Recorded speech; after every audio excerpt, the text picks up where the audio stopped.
Assalamualaikum warahmatullahi wabarakatuh. Perkenalkan, saya Katrina Visa. Di video kali ini, saya akan membahas materi mengenai wawasan Nusantara sebagai geopolitik Indonesia. Yuk mari kita simak pembahasannya. Yang pertama ada pengertian geopolitik.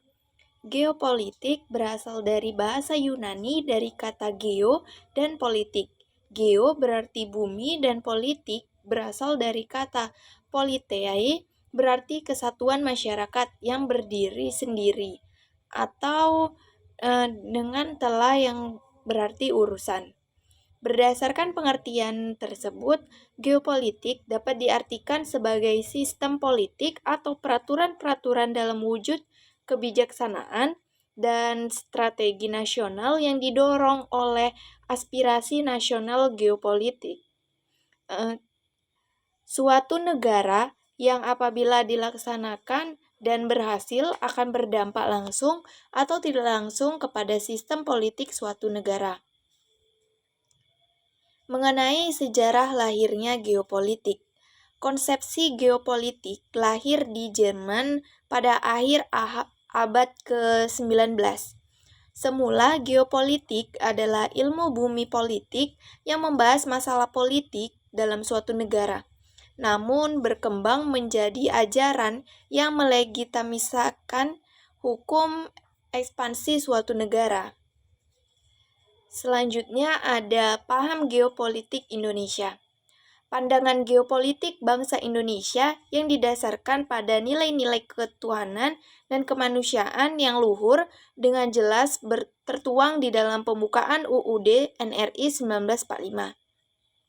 Bangsa Indonesia adalah bangsa yang cinta damai tetapi lebih cinta kemerdekaan. Bangsa Indonesia menolak segala bentuk penjajahan karena tidak sesuai dengan peri kemanusiaan dan peri keadilan. Oleh karena itu, wawasan Nusantara adalah geopolitik Indonesia. Selanjutnya mengenai konsep dasar wawasan Nusantara. Wawasan Nusantara merupakan cara pandang, cara melihat, cara meninjau bangsa Indonesia terhadap diri dan lingkungannya. Wawasan ini berkembang berdasarkan sejarah, budaya, falsafah, keadaan geografis, serta kepentingan bangsa yang bersangkutan. Wawasan Nusantara bagi bangsa Indonesia merupakan pegangan dalam menyikapi permasalahan yang menyangkut berbagai aspek kehidupan nasionalnya. Terdapat juga sifat dan ciri wawasan Nusantara. Dijelaskan oleh Lemhanas atau Lembaga Pertahanan Nasional, wawasan Nusantara memiliki dua sifat atau ciri, yaitu yang pertama manunggal. Maksudnya keserasian dan keseimbangan yang dinamis dalam segenap aspek kehidupan, baik aspek alamiah maupun aspek sosial. Yang kedua ada utuh. Utuh menyeluruh. Utuh menyeluruh ini artinya utuh menyeluruh bagi Nusantara dan rakyat Indonesia sebagai satu kesatuan yang utuh dan tidak dapat dipecah-pecah oleh kekuatan apapun dan bagaimanapun, sesuai dengan satu nusa, satu bangsa, dan satu bahasa. Selanjutnya ada unsur-unsur wawasan Nusantara. Unsur-unsur wawasan Nusantara yaitu yang pertama ada wadah atau wilayah, atau disebut juga dengan kontur, yaitu segenap bangsa Indonesia dan seluruh tumpah darah Indonesia yang meliputi wujud wilayah, tata inti organisasi, dan tata kelengkapan organisasi. Yang kedua ada isi atau konten, meliputi cita-cita bangsa Indonesia yang tertuang dalam pembukaan UUD NRI 1945. Yang ketiga ada tata laku, yang meliputi dua segi, yaitu tata laku batiniah dan tata laku lahiriah. Terdapat juga faktor kewilayahan yang mempengaruhi wawasan Nusantara. Yang pertama ada asas kepulauan atau archipelagic prinsip. Kata archipelago dan archipelagic berasal dari kata Italia archipelagos. Akar katanya adalah archi yang berarti terpenting, terutama, dan pelagos berarti laut atau wilayah lautan.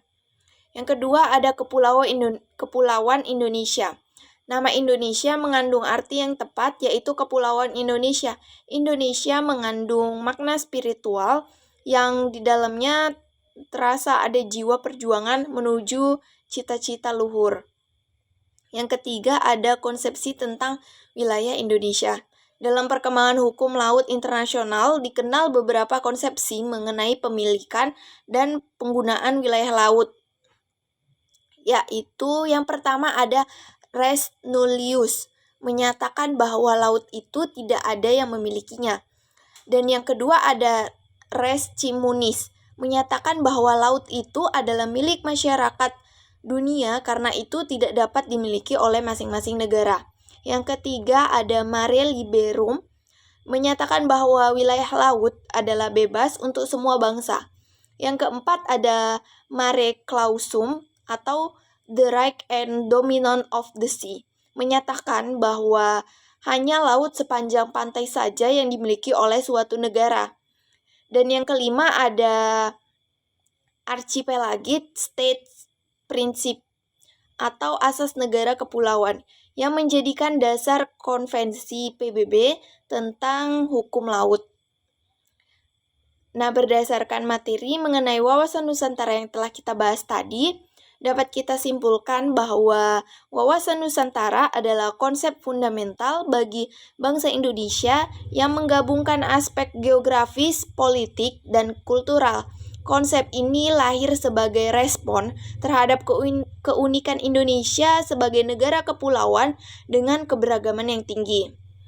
Geopolitik menjadi landasan bagi wawasan Nusantara, menghubungkan kondisi geografis Indonesia dengan kebijakan politiknya. Wawasan Nusantara tidak hanya sekedar konsep wilayah, tetapi juga mencakup cita-cita, nilai-nilai, dan cara pandang bangsa Indonesia. Nah, demikianlah pembahasan materi mengenai wawasan Nusantara sebagai geopolitik Indonesia. Semoga video ini bermanfaat. Sampai jumpa di video selanjutnya. Wassalamualaikum warahmatullahi wabarakatuh.